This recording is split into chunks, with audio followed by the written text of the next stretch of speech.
하나님 말씀 신약 성경 366쪽입니다. 히브리서 12장. 이러므로 우리에게 구름같이 둘러싼 허다한 증인들이 있으니 모든 무거운 것과 얼매이기 쉬운 죄를 벗어버리고 인내로써 우리 앞에 당한 경주를 하며 믿음의 주여 또 온전하게 하시는 이인 예수를 바라보자. 그는 그 앞에 있는 기쁨을 위하여 십자가를 참으사 부끄러움을 개의치 아니하시더니 하나님 보좌 우편에 앉으셨느니라. 너희가 피곤하여 낙심하지 않기 위하여 죄인들이 이같이 자기에게 거역한 일을 참으신 일을 생각하라. 너희가 죄와 싸우되 아직 피 흘리기까지는 대항하지 아니하고. 아멘. 고난에는 여러 가지 의미가 포함되어 있는데 충고도 들어있고요. 고난에는 책망도 들어있고요. 고난에는 애정뿐만이 아니라 중요한 또 한 가지 요소가 포함되어 있는데 그것이 바로 경고입니다. 우리 다 같이 한번 해보겠습니다. 경고. 무엇의 경고가 포함되어 있다고요? 고난입니다. 고난에는 경고가 포함되어 있어요. 그리고 우리가 고난을 또 징계라라고도 생각해 볼 수도 있겠습니다. 오늘 우리가 생각할 것은요. 고난이 그럼 우리에게 이와 같이 여러 가지의 내용들을 포함하고 있고 특별히 경고의 내용들을 포함하고 있는데 그럼 무엇을 경고하시는가 하는 거예요. 우리에게 그와 같이 경고하신다면 우리에게 무엇을 경고하려고 이와 같이 고난을 주시는가 하는 것입니다. 몇 가지 짧게 생각해 본다면요. 요한 1서 2장 15절에서는요. 우리 같이 한번 읽겠습니다. 이 세상이나 세상에 있는 것들을 사랑하지 말라. 누구든지 세상을 사랑하면 아버지의 사랑이 그 안에 있지 아니하니. 아멘. 뭐 어떻게 하라고요? 세상에 있는 것들을 사랑하지 말라 했습니다. 이 경고에 어떤 내용이 포함되어 있냐면 사랑하지 말라고 얘기한다는 거예요. 사랑하지 말라고 우리들에게 음성을 듣게 하신다는 겁니다. 그래서 우리들에게 고난을 주시는 거예요. 무엇을 사랑하지 말 것인가? 세상을 사랑하지 말 것을 얘기하고 있습니다. 세상이 얼마나 헛되고 세상이 얼마나 공허한 줄 우리가 알고 그것을 사랑하지 말라라고 얘기하고 있어요. 세상은 마치 꽃이 피었다가 시들어가는 것과 같기 때문에 그 세상의 것을 보여주면서 우리들에게 그 세상을 사랑하지 말라라고 얘기하는 것입니다. 세상은 이제 마지막 그 때를 향하여서 다름질치고 있습니다. 종말의 때가 되어지면 모든 것들은 다 멸망할 것이기 때문에 그러므로 세상을 사랑하지 말라라고 얘기하는 거예요. 그러면서 우리들에게 뭘 얘기하십니까? 아버지하고 세상을 동시에 사랑하는 것은 불가능하다고 얘기하고 있는 거예요. 한 신부가 두 신랑을 섬길 수 없는 것과 같이 우리들은 세상과 하늘의 하나님을 동시에 섬길 수 없으므로 세상을 사랑하지 말 것을 우리들에게 얘기하고 있습니다. 그러면 아버지의 사랑이 그 안에 있지 아니하니라고 경고하고 있는 거예요. 야고보서 4장의 말씀입니다. 같이 읽습니다. 가늠한 여인들아 세상과 벗된 것이 하나님과 원수됨을 알지 못하느냐. 그런즉 누구든지 세상과 벗이 되고자 하는 자는 스스로 하나님과 원수되는 것이니라. 아멘. 특별히 우리가 하나님 앞에 나쁜 짓을 하지 않았다 할지라도 우리가 하나님 앞에 원수 맺을 만한 짓을 하지 아니하였다 할지라도 하나님은 우리들에게 어떻게 느끼시냐면 세상을 사랑한다면 그것은 나와는 원수다라고 얘기하신다는 거예요. 여러분들이 한 신랑과 결혼한 것입니다. 그런데 다른 또 한 신랑과 교제하고 사랑하고 있다면 원 신랑과는 원수가 되는 것입니다. 그건 당연한 것이죠. 그러므로 우리들은 세상을 사랑하지 말아야 된다는 거예요. 그런 내용이 고난 속에 포함되어 있는 것입니다. 세상을 사랑하지 말라고 우리들에게 고난을 주시는 것입니다. 그래서 우리들은 세상의 어떤 것과도 교제해서는 안 됩니다. 그러면 목사님 우리가 머리 깎고 전부 다 산에 올라가야 된다는 말인가요? 그렇지는 않습니다. 교회가 이 세상 가운데 있는 것은 의미가 있고요. 목적이 있는 것입니다. 그러나 우리가 세상이 될 필요는 없어요. 누가복음 12장에서는 이렇게 얘기합니다. 같이 한번 읽겠습니다. 그들에게 이르시되 삶과 모든 탐심을 물리치라.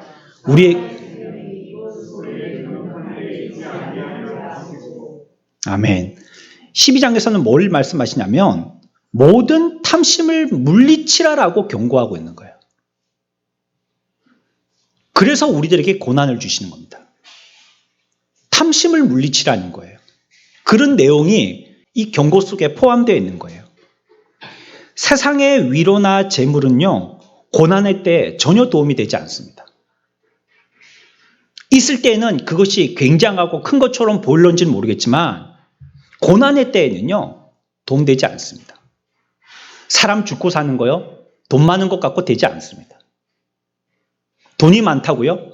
그 사람 위로받지 못합니다. 오히려 재물이 많거나 높은 고위에 있는 사람들이 훨씬 더 그의 삶이 불행할 가능성이 많습니다. 그것이 자신에게 참 위로가 되지 못하더라는 거예요. 그러니 세상에 있는 것들, 탐심을 버리라는 거예요. 우리 성경 공부할 때 청년들과 같이 생각했습니다. 하나님이 이 땅에 전부 다 우리 것이 아니기 때문에 날 때부터도 우리에게는 아무것도 손에 안 쥐어주고 나게 하셨어요. 아무것도 우리 것이 아니에요. 그저 이 땅에 있는 동안은 탐심 부릴 게 아니고요. 주신 것 갖고 부지런히 잘 쓰면 되는 겁니다. 그 썼던 거는요, 내 게 아니거든요. 이거 하나님께 렌트한 겁니다. 그러면 이제 우리가 다시 우리의 본향, 우리의 집으로 돌아갈 때 여행지에서는 렌트카 탔지만 이제 집으로 돌아갈 때가 되면 렌트카 반납해야 되는 거예요. 그래서 우리가 우리의 본향으로 돌아갈 때 또 아무것도 안 갖고 갑니다. 그러니 이 땅에 있는 동안은요, 열심히 부지런히 잘 쓰면 되는 겁니다. 렌트카 타듯이 잘 타면 되는 겁니다. 그것 가지고 이거 내 차인 양, 물론 그럴 수 있죠. 평시에는요, 작은 차 타다가 여행지에 가서 한번 기분 낸다고요. 큰 차도 타볼 수도 있고요. 외제차도 타볼 수 있고요. 비싼 차도 타볼 수 있겠죠. 슈퍼카도 탈 수 있고 그렇겠죠. 하지만 그거는요, 렌트한 차예요. 내 차가 아니에요. 그것 가지고 내 차인 양 탐심 부릴 필요가 없는 거예요. 우리를 진심으로 위로해 줄 수도 없고 우리가 깨진 관계가 있다면 그 관계를 회복하지도 못하는 것이 세상의 위로나 세상의 재물입니다. 전혀 우리들에게 도움이 되지 않아요. 이 세상에 있는 재물은요, 이 땅에 있는 동안에 하나님께서 허락하신 대로 그냥 우리가 쓰면 되는 겁니다. 잘 쓰면 되는 겁니다. 쓰는 게 문제는 아니에요. 그냥 잘 쓰면 되는 거예요. 돈이 죄가 아니에요. 잘 쓰면 되는 겁니다. 우리에게 주신 지위, 또 우리에게 주신 지식, 명예 잘 쓰면 되는 겁니다. 하나님의 뜻대로 선하게 바르게 쓰면 되는 겁니다. 그러나 그것을 탐심을 가지고 내 것인 양 주장하고 살아면 안 된다는 거예요. 그 탐심을 버리라는 거예요. 무엇에 이 내용이 포함되어 있다고요? 경고에. 우리 경고하신다. 이걸. 탐심을 버리라고 경고하신다. 우리에게 고난이 오면 그 경고의 내용 중에 이런 게 포함되어 있을 가능성이 많다는 겁니다. 세상을 사랑하지 말고 우리 가운데 탐심을 버리라는 거죠. 누가복음 12장 20절입니다. 하나님은 이르시되 어리석은 자여 오늘 밤에 내 영혼을 도로 찾으리니 그러면 내 준비한 것이 누구의 것이 되겠느냐 하셨으니. 어리석은 자죠. 엄청나게 바보입니다. 일평생 죽으라고 모았는데요, 이제 이만큼 모았으니까 우리의 영혼이 편안하게 안식하고 나도 이제 좀 신앙생활 좀 하고 하늘나라 대망하고 그래 살아야지 싶은데 덜컥 오늘 밤이 그의 생의 마지막인 거예요. 그러면 지금까지 죽으라고 땀 흘려왔던 자기의 노력들 아무 소용이 없게 된 겁니다. 뼈 빠지게 노력했던 것, 다른 사람들 쉴 때 놀 때 자지 않고 쉬지 않고 노력했고 애썼던 것 아무 소용이 없게 된 것입니다. 뭐라고 얘기한 것입니까? 어리석은 자여. 어리석은 자라는 겁니다. 우리는 얼마나 눈앞에 코앞에 있는 것만 보는지 몰라요. 멀리 볼 줄 몰라요. 저 멀리를 못 봅니다. 코앞에 있는 이게 단 줄 알고 그것 가지고 그냥 아둥바둥하면서 살더라는 것입니다. 그러므로 우리들은 성경에 우리의 영의 눈을 열어주실 때에 이 땅에 있는 보물을 보는 자가 되는 것이 아니라 하늘나라의 보물을 보는 자들이 되어야 합니다. 그곳에 우리의 참된 보물이 있는 줄 알아야 됩니다. 여러분들, 우리의 친구들과 우리의 친지들과 가족들이 이렇게 모두 남지 아니하시고 다 떠나가는 걸 보면서도 우리는 어떻게 천년만년 살 줄 안단 말이에요. 그것처럼 어리석은 자가 없지 않습니까? 그분들이 돌아가실 때 전부 다 내려놓고 가는 걸 다 보면서 말이죠. 우리들은 죽을 때 다 들고 갈 줄 안단 말이에요. 우리나라는 그런지 모르겠는데 미국 같은 데서는요. 연고지가 없는 시신을 갖다가 처리할 때요. 종이 박스에다가 넣어서 처리해버립니다. 종이 박스에. 그 어차피 화장할 테니까. 우리나라는 그래 최소한의 예의라도 나라에서 보조가 나오면 나무로 된 관에다가 넣어가지고 화장터에다가 데리고 가는데요. 미국은 안 그래요. 합리적인 그런 사고를 갖고 있는 나라니까요. 구태여 태울 걸 뭐 하려고 나무로 만드냐는 거예요. 박스 있죠? 냉장고 박스 같은 거. 새로 사면 세탁기 쌓아오는 박스 같은 거. 거기다가 딱 넣어가지고요. 그냥 그것도 높이도 요 정도로. 높이 할 것도 없어요. 요 정도로. 인생이 그런 겁니다. 우리는 그분들의 삶을 보고 배워야죠. 그분들의 떠나심을 보고도 배워야죠. 그 짧은 생애를 보고도 배워야죠. 우리는 어떤 것을 기약하고 소망해야 됩니까? 영원에 대해서 우리 지난주에 배웠지 않습니까? 우리의 삶과 생명이 연관될 수 있는 영혼과 관계되어진 걸 해야 돼요. 영혼과 관계되어지는 생각, 영혼과 관계되어지는 말, 영혼과 관계되어지는 삶을 살아야 되는 거예요. 그러면 우리의 삶이 영혼과 관계되어서 그 나라에 다 저축이 되는 것입니다.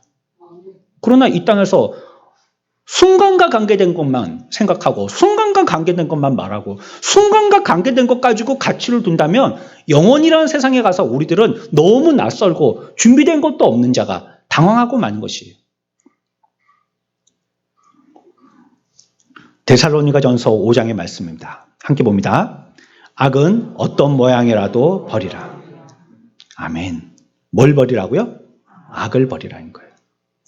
경고에 포함되어 있는 내용에 또 이런 내용이 포함되어 있어요. 악은 모양이라도 버리라는 것입니다. 이 의미는요. 악을 버리라는 의미 이상의 의미가 포함되어 있습니다. 악은 뭐라도 버리라고요? 모양이라도 버리라는 거예요. 모양. 우리가 미워해야 할 대상은 육체뿐만이 아니라 육체가 입고 있는 옷까지도 해당된다라고 얘기하는 거예요. 우리가 원수 삼아야 될 것은 죄도 원수 삼아야 되지만 죄와 비슷한 모양을 갖고 있는 것도 원수 삼아야 된다는 거예요. 우리는 단순히 악을 회피할 뿐만이 아니라요. 유사한 악과 비슷한 모양을 갖고 있는 것도 버려야 합니다. 예를 들면요. 폰을 보고 TV를 봅니다. 그거 보는 자체가 잘못됐다는 게 아니라 볼 때 그 내용 가운데 악과 또 그것이 죄와 유사한 것이 있다면 보지 말아야 된다는 거예요. 내가 뭐 그거 본다고 죄 짓는 건 아닙니다. 하지만 그것이 성향상 죄와 관계가 조금 더 있다면 그거 안 보는 게 낫다는 거예요. 모양이라도 버리라는 겁니다. 여러분들이 뭐든지 먹을 수 있습니다. 그렇죠? 특별히 한국 사람들 거의 다 먹습니다. 외국에서 다 버리고 다 처분시키는 거 그런 거 우리들은 수입해서도 먹어요. 그거 없어서 못 먹기도 합니다. 뭐 소 내장 같은 거 이런 거 있잖아요. 뭐 돼지 머리 눌린 거 뭐 이런 거 뭐 세상 뭐 다른 나라에서 먹겠어요? 우리들은 뭐 이거 즐겨 먹는 뭐 음식이지 않아요. 잔치상에도 막 나오고 말이죠. 다 먹습니다.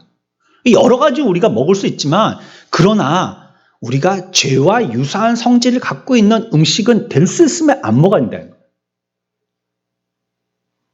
술이라든지 담배라든지 허구 많은 음식 중에서 왜 내 속에다가 그렇게 연기를 집어넣고 말이죠. 알딸딸하게 거기다가 뭘 알코올을 붓고 그러겠어요.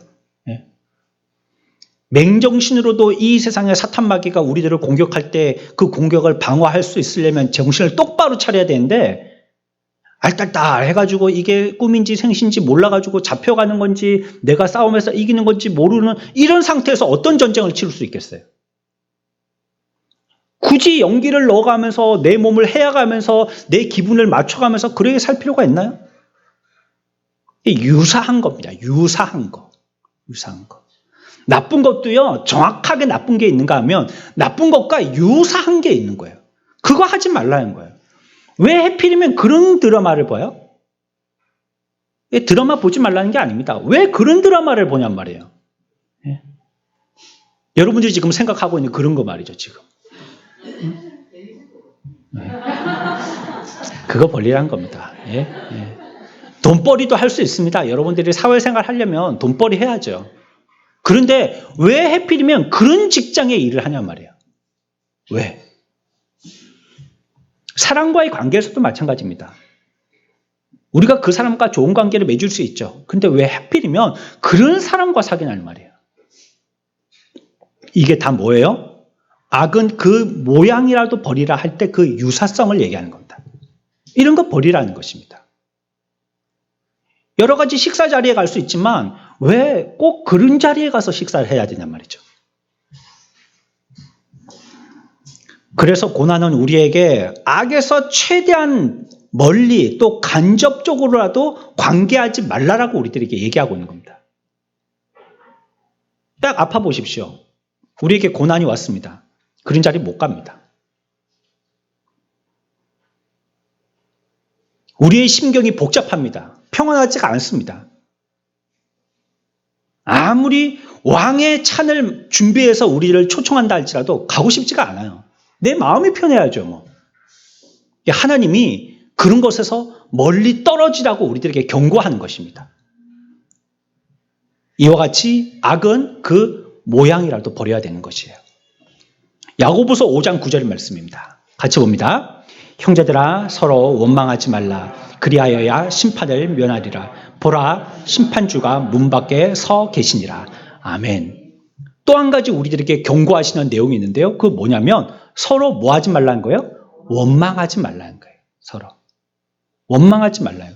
그 원망하면 우리들에게 고난을 주시는 겁니다. 원망하지 말라는 사인으로 고난을 주시는 거예요. 하나님의 가족이면 서로 마지못해 사랑하는 척하는 자가 되어서는 안 된다는 거예요.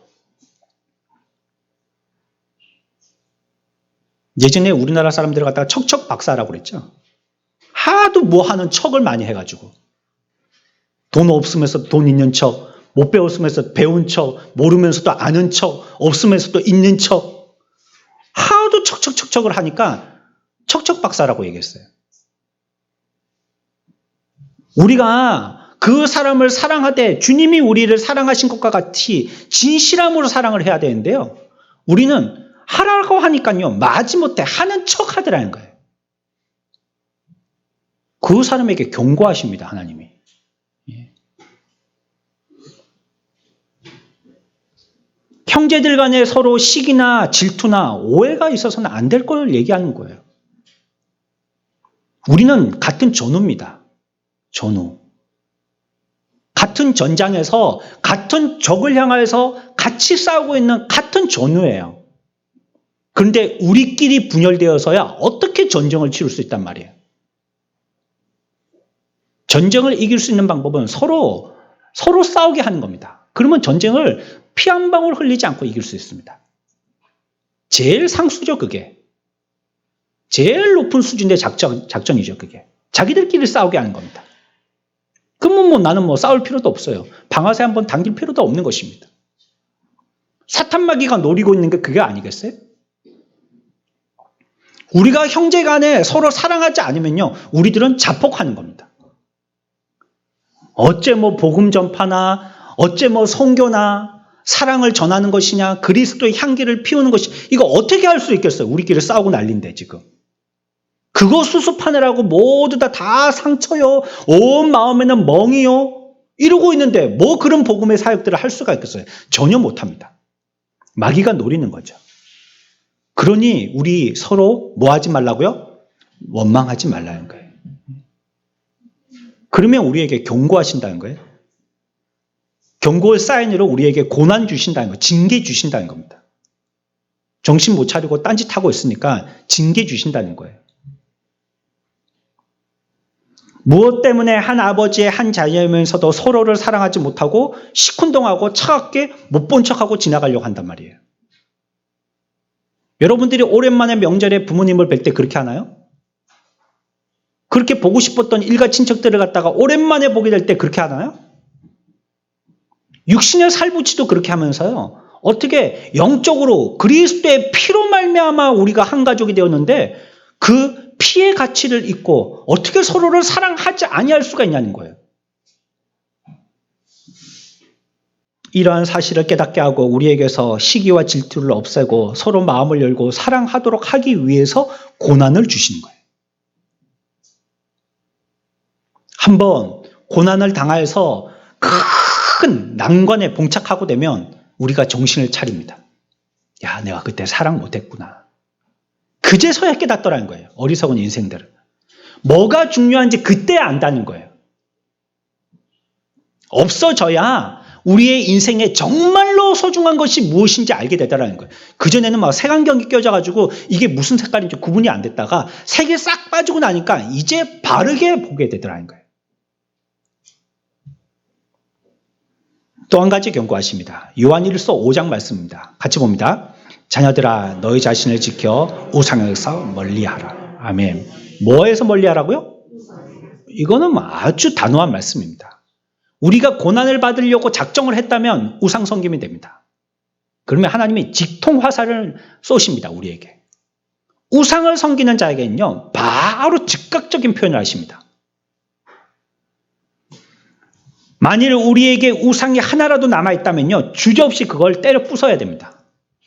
그거는 보이는 우상만을 얘기하는 것은 아닙니다.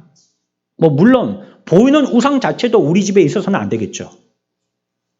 그것과 함께 보이지 아니하는 내 마음에 우상이 있다면 그것도 부숴버려야 되는 겁니다. 그거 공부가 될 수도 있고요. 자녀가 될 수도 있고요. 돈이 될 수도 있습니다. 남편이 될 수도 있고요. 아내가 될 수도 있습니다. 그런 상대자를 하나님과 견줄 만한 곳으로 세웠다면 내 마음에서 당장 헐어야 됩니다. 왜냐하면 그렇지 않으면 하나님이 치실 테니까. 하나님이 쳐셨다가는 가루도 남지 않습니다. 롯데타워에서 날계란 떨어뜨리는 거하고 똑같다는 거예요. 아무것도 안 남습니다. 그거는. 고통을 불러오는 원인 가운데 우상 숭배만큼 흔한 것도 없고요. 우상 숭배로 인한 고통만큼 그 헛됨을 강력하게 알려주는 것도 없습니다. 이건 아무것도 아니라는 걸 확실하게 알려주는 게 우상 숭배로 인하여서 얻게 되어지는 고난입니다. 이것은 성경에서 얘기하는 짤막짤막한 지혜들입니다. 이것을 우리들에게 하지 말라고 경고하고 있어요. 우리 한번 정리해 볼까요? 한 5가지 되나요? 제가 숫자를 안 붙여가지고 잘 모르겠는데 첫 번째, 어떻게 하지 말라고 경고하고 있다고요? 사랑하지 말라. 뭘 사랑하지 말라고요? 세상입니다. 우리끼리 사랑하지 말라 이렇게 오해하시면 안 됩니다. 세상을 사랑하지 말라. 두 번째는요? 모든 탐심을 물리치라는 거예요. 탐심을 물리치라는 거예요. 세 번째는요? 악은 모양이라도 버리라는 겁니다. 유사한 거 다 버리라는 겁니다. 네 번째는요? 서로 원망하지 말라는 것입니다. 다섯 번째는 뭘 멀리하라고요? 우상을 멀리하라는 겁니다. 이거 경고하는 겁니다. 경고. 고난이 경고라는 내용을 포함하고 있는데 그 경고는 뭐에 대한 경고냐면 이런 경고들을 하는 거예요. 우리가 이런 것들을 우리 마음에 지니고 있으면 하나님은 삑삑 부조소리를 내시면서 우리에게 경고하시는 겁니다. 고난을 주셔요. 그래서 그걸 경고하십니다. 그거 깨우쳐야 됩니다. 깨우쳐야 돼요. 아니 그런 징조가 있으면 빨리 비상을 걸어서 조치를 취하고 준비를 해야죠. 얼마 전에 북에서 귀순 군인들이 내려왔지 않습니까? 철책을 지날 때 감시 장비에 몇 번이나 확인이 됐는데 그걸 똑바로 지켜보지 못한 거예요. 경고의 소리가 들렸는데요. 확인을 해야죠. 그럼 빨리 조처를 취해야죠. 또 들짐승이 지나갔겠거니. 또 어부가 그냥 밤늦게 나와가지고 그냥 술 마시고 있겠거니. 그러고 확인을 안 한 거예요. 한참 동안이나 그랬던 거예요. 우리에게 경고 주시면요. 확인해야 됩니다. 확인해서 우리에게 손해볼 게 전혀 없습니다. 빨리 찾아봐야 됩니다. 그러면서 우리들이 특히나 주의해야 할 것이 있습니다. 이건 앞에서 짤막하게 말씀했던 짧은 지혜 말고 큰 주제로서 우리가 기억해야 할 것이 있습니다. 뭘 경고하시냐? 우리는 이기주의를 경고해야 돼요. 이기주의 조심해야 됩니다. 이기주의. 같이 해봅시다. 이기주의. 이거는 그냥 성량의 이기가 아니라요. 그리스도인으로서의 이기주의를 얘기하는 것입니다. 빌립보서 2장 21절 말씀입니다. 같이 봅니다. 그들이 다 자기 일을 구하고 그리스도 예수의 일을 구하지 아니하니. 아멘. 뭐라는 거예요? 그들이 누구예요? 그리스도인들 얘기합니다. 그리스도인들이 그리스도 예수의 일을 하지 않고 무슨 일만 하더라는 거예요? 다 지 일들만 하더라는 거예요. 지 일들만. 자기 일들만 하더라는 거예요. 하나님의 자녀가 하나님의 자녀로서의 일은 안 하고 전부 다 자기의 일을 하고 바쁘다는 거예요. 이기주의는요, 그리스도나 그리스도의 교회 또한 우리의 사역이나 우리의 희생, 견뎌야 할 우리의 수고와 관련된 겁니다. 전혀 신앙과는 딴 것과 말하고 있는 게 아니에요, 지금. 우리가 하고 있는 사역, 우리가 교회에서 하고 있는 일, 우리의 희생, 이런 것과 관련되어 있는 이기주의를 얘기하고 있는 거예요. 그리스도인들에게 이기주의가 왜 나타나느냐? 이것은요, 하나님에 대한 무관심 때문에 나타나는 겁니다. 다시 얘기해서 불신앙 때문에 나타나는 겁니다. 여러분들이 깡패한테요, 안 잡히려면요, 깡패가 불러도 안 보면 됩니다. 어떤 분은 길을 갈 때 온 데를 다 쳐다보면서 가시는 분이 있어요. 막 여기 골목도 보고, 막 저기 산도 보고, 막 먼 산 보고, 아래 산 보고, 막 넓은 산, 높은 산, 막 낮은 산, 개울 온 데를 다 보고 다니셔요. 그러면 그 구석에 있던 나쁜 놈이 휙휙 바람 불면서 네 하고 눈이 딱 마주치면 손가락질 하는 겁니다. 오라고. 우리 가야 할 목적지 방향만 딱 보고 가면 되는 겁니다. 다른 거 볼 필요가 없는 것이에요. 우리들도요, 주님을 믿을 때 주님만을 딱 바라보고 가면 되는 겁니다. 근데 주님만을 바라봐야 될 우리가 누구를 바라보느냐? 자꾸 누구를 바라봐요? 지금 뭐에 대해서 얘기하고 있어요, 우리? 그리스도인의 이기주의. 이기라는 건 누굴 생각하는 겁니까? 자기 보는 겁니다. 주님 바라보고 가야 되는데 자기 보다라는 거예요. 그거는요, 비상식입니다. 여러분들이 자기 얼굴이 보입니까? 안 보이죠? 거울이 아니면 볼 수가 없잖아요. 그런데 우리는 기필코 자기만을 보고 가더라는 거예요. 이건요, 이치에도 맞지도 않는 거예요. 우리의 눈 밖에 있는 대상을 보는 게 훨씬 편하죠? 자기가 자기를 본다는 것은 굉장히 어렵고 또 불가능한 것입니다. 그런데 우리는 그것이 가장 크게 보이더라는 거예요. 구태여 그렇게 보려고 하더라는 거예요. 그 주님만을 바라보고 가야 할 일생이 주님 바라보지 않고 자꾸 자기에게 관심을 두더라는 거예요. 주님에 대한 관심이 옅어지고 작아질수록 자꾸 자기가 크게 보이는 겁니다. 그래서 결국은 어떻게 되어집니까? 그리스도와 나와의 인격의 관계를 가로막게 되든지 그분을 바라보지 못하도록 가리는 것이 생기고 말게 되더라는 거예요.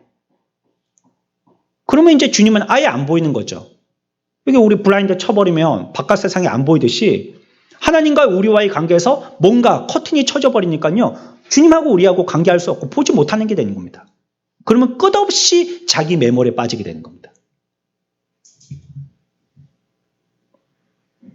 사람들이 마지막까지 지켜야 할 것이 신앙인데요, 그렇게 하지 않더라는 거예요. 자기 위하느라고. 자기 물질 위합니다. 자기 기분이 더 위합니다. 자기 지위를 더 위합니다. 자기가 사람들에게 어떻게 보일까 자기 체면을 더 위합니다. 자기 자존심을 더 앞세웁니다. 그리고 주님은 보지 않더라는 거예요. 교회에서 왜 싸움 나죠? 주님 보지 않고 자기가 보이기 때문이거든요. 내가 자존심 상하게 저 사람에게 내가 그렇게 그런 말을 듣고 내가 있단 말이야? 내가 그 사람이 나를 갖다가 어떻게 했는데 주님 안 보는 거예요. 자기가 보이는 거지. 자기만 보이는 거예요.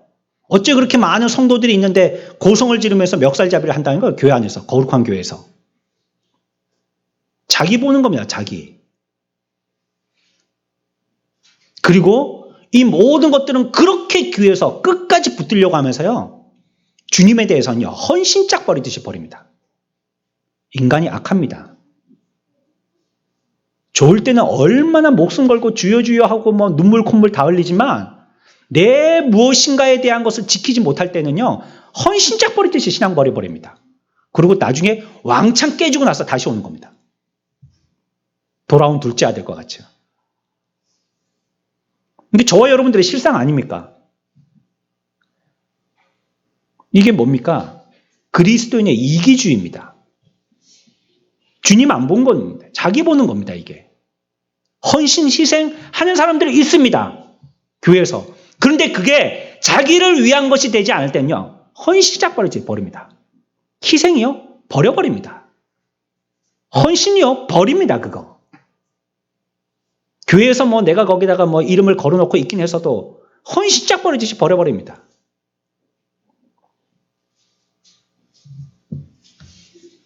사단은 우리와 주님과의 사이에서 교회 안에서의 의식이나 직무 이런 걸로 통하여서도 자신을 높이게 하는 도구로 우리들을 자꾸 부추기다라는 거예요. 우리가 직분을 왜 받아요? 주님께 주목하고 주님께 영광 돌리기 위해서잖아요. 그 사탄은 어떻게 하게 하느냐? 직분 받아라, 직분 받아라. 왜? 네 영광을 위해서 이렇게 하더라는 거예요.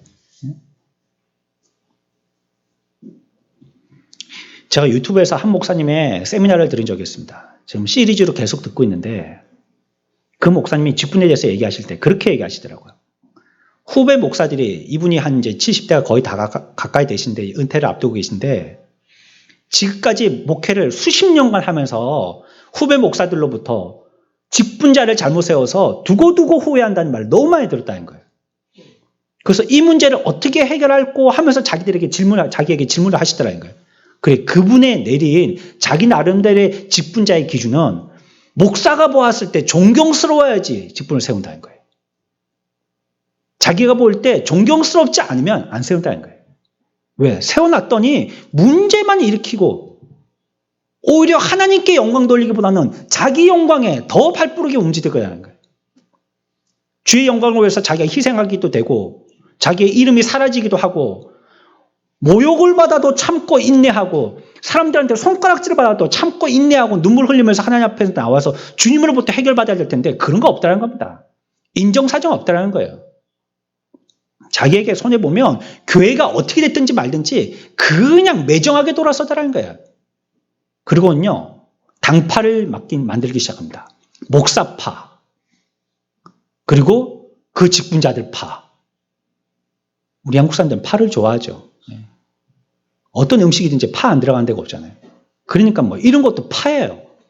남북으로 파, 동서로 파.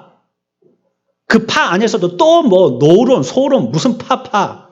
온갖 파란 다 만드는 거예요. 이 마귀가 하는 겁니다. 속지 마십시오. 그 사람이 나를 부추기는 게 아니고요. 내가 지금 마귀의 그 장난에 놀아나고 있는 겁니다. 그러니까 우리가 하나님을 위해서 무엇인가를 하고 직이나 직분을 받아서 교회의 어떤 의무나 어떤 일들을 시행할 때에도 이게 이기주의에 빠져서 얼마든지 할 수 있다는 겁니다. 일은요, 그 사람 일하라고 이름 붙여준 겁니다. 이름.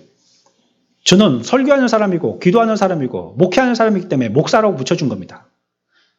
제가 불났을 때마다 불 끄고 다니면 저를 소방관이라고 불러야 되는 겁니다. 떨어진 데마다 빗자루 들고 다니면서 쓸면 저를 청소부라고 불러야 되는 것입니다. 그 일을 하기 때문에 그 이름을 붙여주는 겁니다. 그렇다면 그 직분의 이름으로 불리지기 위해서는 그 일을 해야 된다는 겁니다. 그건 당연한 원리 아니겠어요? 일을 해야지 이름 부를 거 아니에요. 놀고 있는데 그 사람을 갖다가 목사님이라고 부를 수 있겠어요? 놀고 있는데 그 사람을 갖다가 소방관이라고 부를 수 있겠어요? 그렇게 하면 안 되죠. 그러면 뭐라고 불러야 돼요? 놀고 있는 사람은. 네, 뭐 그런 거 불러야죠. 뭐, 네. 뭐 백조라고 부르든지 뭐 그렇게 불러야죠. 그 사람이 하고 있는 일이 그 일이니까 말이죠. 우리가 하나님의 일을 하면서도 이런 마귀의 함정에 빠지기 쉽다라는 거예요. 그분이 어떤 분이신지에 대한 관심은 없고요. 나의 영생에만 관심이 있어요. 그러니까 구원을 얘기할 때도 그렇다는 거예요. 구원이 무슨 구원이냐? 나의 구원이더라는 거예요. 하나님이 어떻게 이루어 주신 구원이 아니라 내가 어떻게 이 땅에서 영위해야 될 구원으로 생각하고 있더라고요. 구원도 얼마나 이기적으로 생각하는지. 그러니까 주님이 어떻게 우리를 위해서 희생하셨는지 십자가에 고난당하셨는지 생각 안 하는 겁니다. 단 우리가 구원받아 천국 가는 것만 좋은 거예요. 이게 중요한 거지. 내가 벌 안 받고 하늘나라 가서 상급 받는 게 중요한 거지, 주님이 우리들에게 어떻게 하라라고 말씀하신 주님의 관점과 그의 관심에 별로 생각하지 않는 거예요. 이 얼마나 이기적입니까? 예수 믿어도요, 사랑 우리가 입에 붙인 소리로 얘기하지만 철저히 자기만 사랑할 수 있습니다. 이러한 이기주의는 우리의 모든 행동과 모든 사고방식에 침투됩니다. 퍼져나가지 않는 곳이 없습니다. 주님의 주권과 선택도 마찬가지입니다. 우리는 어디에 관심이 있느냐? 우리의 우월함에 관심이 있습니다. 그리고 선택받은 거에 대해서 배타성을 갖고 있습니다. 너희들은 구원 못 받지, 우리는 구원받았어. 이게 민족주의로 나가게 되어져요, 나중에. 유대 민족. 유대인들이 믿고 있는 유대주의, 기독교 아닙니다, 그거. 민족적인 혈통에 의해서 구원받게 된다는 것입니다, 그들은. 아직도 그들은 메시아를 기다리고 있어요. 예수님을 메시아로 인정하지 않거든요. 민족주의입니다. 우리 민족, 우리가 한민족 예전에 했던 것처럼. 그리고 다른 사람들은 구원 못 받는다는 거예요. 물론 성경에서 얘기하는 것 외에는 우리가 말할 수가 없습니다. 구원에 대해서. 여기도 구원이 있고 저기도 구원이 있고 이렇게 얘기할 수 없어요. 주 예수 그리스도의 이름으로만 구원받는다라고 성경은 말씀하고 있기 때문입니다. 그러나 그에 대해서 우리는 배타하면 안 됩니다. 안 믿는 사람보다도 뭘 믿든지 종교를 믿는 사람들이 착한 사람 아닙니까? 그나마. 저 우리의 원수, 아니 그래가지고 우리가 전부 다 뭐 횃불 들고 모두 다 온데 흩어져 갖고 절이란 절음 다 불내고 다니면 되겠어요? 그게 주님이 원하시는 걸까요, 그게? 온 사찰들을 다 불내는 게 우리의 원하는, 주님이 원하시는 뜻일까? 그런가 얘기하는 게 아닙니다. 성경에서 얘기하는 게. 얼마나 배타적이에요. 그러니까. 우리. 얼마나 우리 따지는지. 우리 교회. 공교회는 없잖아요, 이제. 카톨릭이라는 말이 공교회라는 뜻입니다. 굉장히 좋은 이름입니다. 천주교에서 갖고 가버려서 우리가 쓰려고 그러니까 머쓱해서 못 쓰는 거지. 원래의 언어는 굉장히 좋은 의미입니다. 공교회. 모든 교회는 그리스도의 지체로서 똑같은 한 교회다. 이런 뜻입니다. 조그만 개척교회도 큰 여의도 순복음교회 같은 수십만 명이 모이는 교회로 한 교회라는 거예요.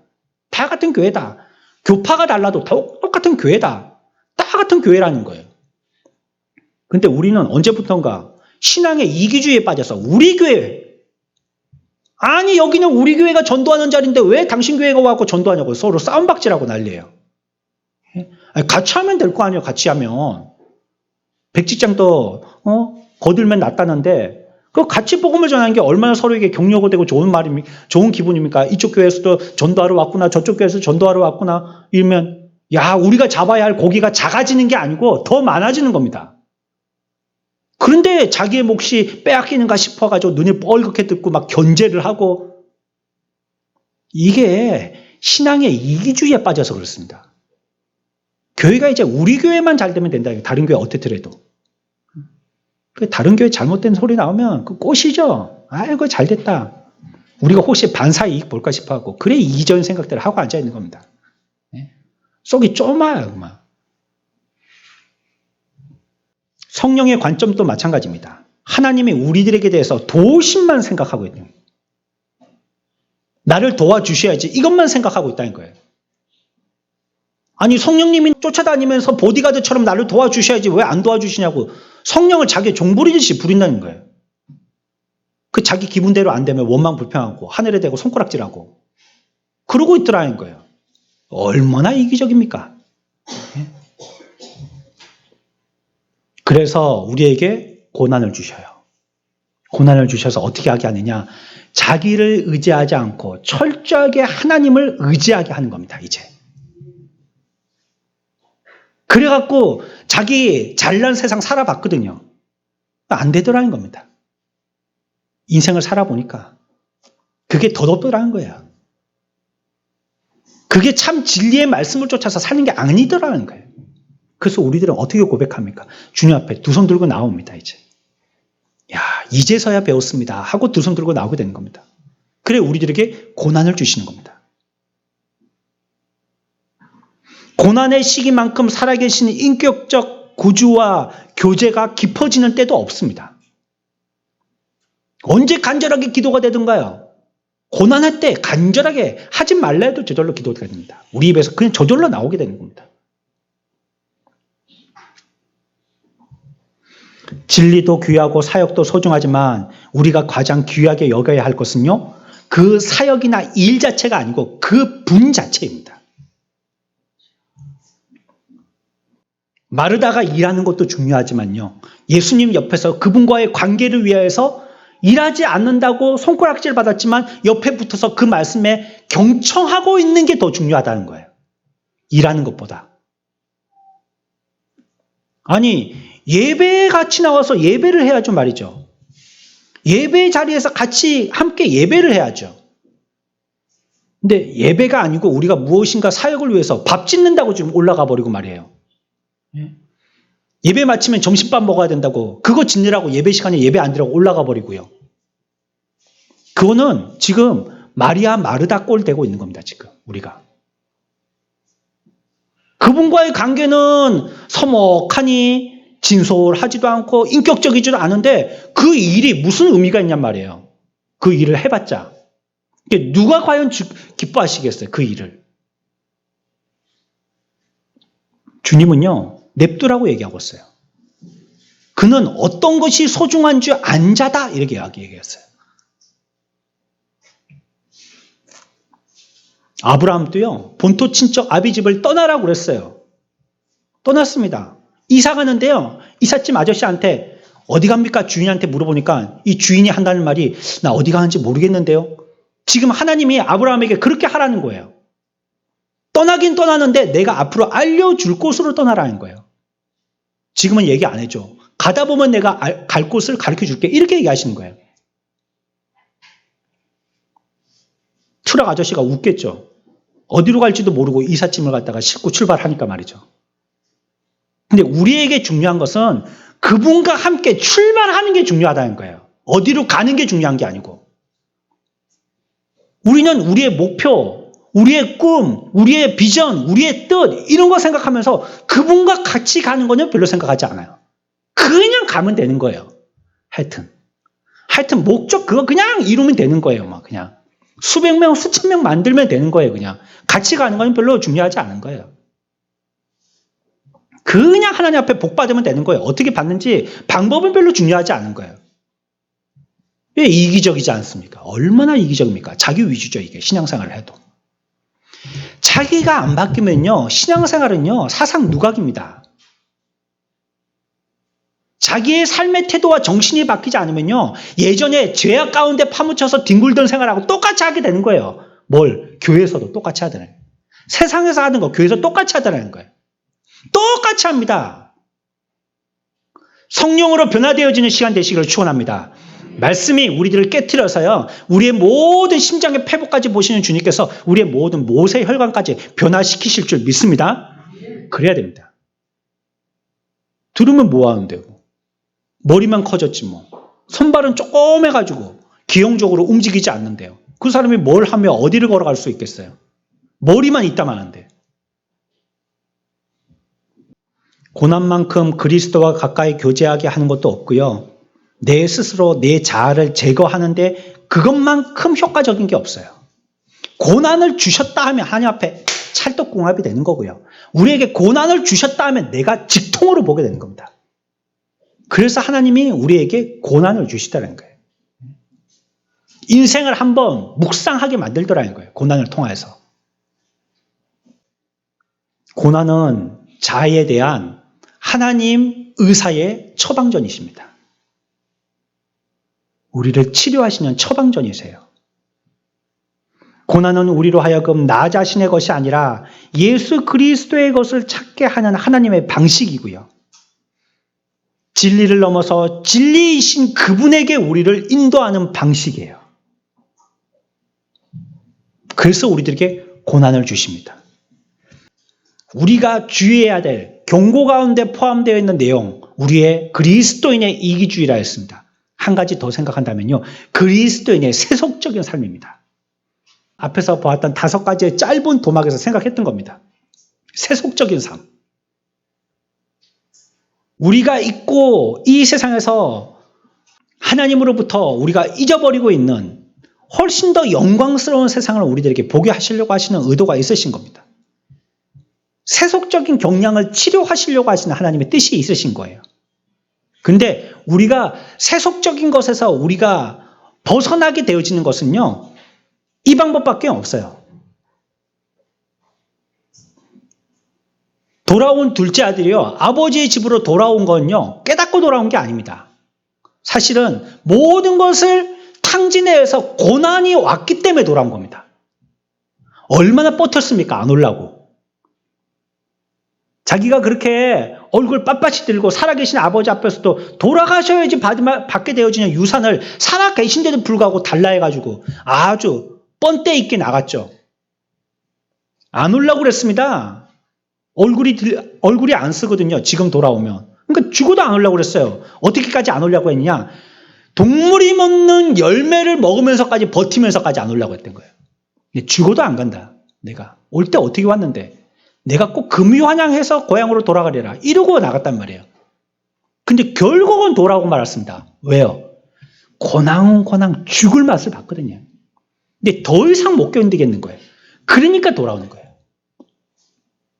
세속의 때를 베낄 수 있는 방법은요, 고난밖에 없습니다. 우리가 세속에 취해 있으면요, 세속의 때는 절대 안 바뀌어집니다. 우리가 세속적이 되는 것은요, 앞에서 살펴본 것대로 우리가 하나님을 주목하지 않기 때문이랬죠. 다른 식으로 표현하면 우리의 믿음이 부족하기 때문입니다. 주님께 철저하게 의지하지 않기 때문이에요. 그래서 세속적이 되는 것입니다. 하나님이 전부가 아닌 거예요. 하나님이 다 해주신다, 하나님이 전부 다 우리를 책임져 주신다, 이렇게 생각하지 않기 때문에 자기가 알아서 하기 시작하는 겁니다. 그때부터 세속적이 되기 시작하는 겁니다. 우리는 자신을 세상 속에 파묻은 채 그 속에 조용히 정착합니다. 그렇지만 하나님은 어떻게 하려고 합니까? 정착 못하게 만드시거든요. 어떻게? 지붕을 벗겨서라도 하늘을 보게 하십니다. 땅을 흔들어서 기둥이 무너지게 해서라도 하늘을 보게 하십니다. 그렇게라도 해서 여기는 너희가 정착할 곳이 아니야 라는 걸 깨닫게 하시는 거예요. 세속적인 것의 반대는요, 천국을 향한 마음, 영적인 마음입니다. 그분은 마음을 땅으로 향하게 하는 것들을 제거해서요, 마음이 하늘에 속한 것들로 향하게 우리를 바꾸시는 거예요. 성도들 중에서도 안타깝게도 세속적인 사람들이 많습니다. 마음의 동기나 행위에 있어서, 가정생활이나 사회생활에 있어서, 사소한 일이나 가족의 교육과 관련하여서 이러한 세속적인 경향을 많이 보게 됩니다. 믿음 좋은 것을 따지기보다는 자신의 세속적인 유익을 위해서 따라가더라는 거예요. 왜 이사해요? 세속적인 거. 신앙을 위해서 이사하는 사람들 잘 못 봤습니다. 좋은 교회 쫓아서 이사하는 사람들, 교회가 경남에서 전남으로 갔다. 그렇다고 그 사람들 따라가는 사람들 잘 못 봤습니다. 그러나 얼마든지 자기의 세속적인 만족을 위해서는 얼마든지 이사해요. 그건 양심의 가책도 없어요.